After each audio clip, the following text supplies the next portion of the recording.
আসবো সাধু বাবা? আয়, তোর মনের জ্বালা যন্ত্রণা যা কিছু আছে সব কিছু নিয়ে আয়। প্রণাম নিন সাধু বাবা। হ্যাঁ, প্রণাম সাধু বাবা। দেখেছিস রিপোর্টকে সাধু বাবা কিরকম এক পায়ের উপরে বসে ধ্যান করছে? এ কি যে সে সাধু বাবা নাকি? এ হচ্ছে বাবা খতরনাক সাধু বাবা, সেই খতরনাক।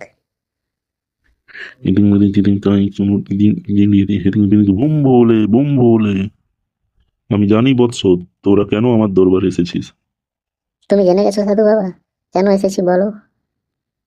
তোর বউ ঠিক করে ঘর করে না, কি তাই তো? শোন বাছা, এটার একটাই কারণ, তোর বিয়ের আগে তোর বউয়ের একটা প্রেমিক ছিল। সেই প্রেমিককে তোর বউ এখনো ভুলতে পারে নাই।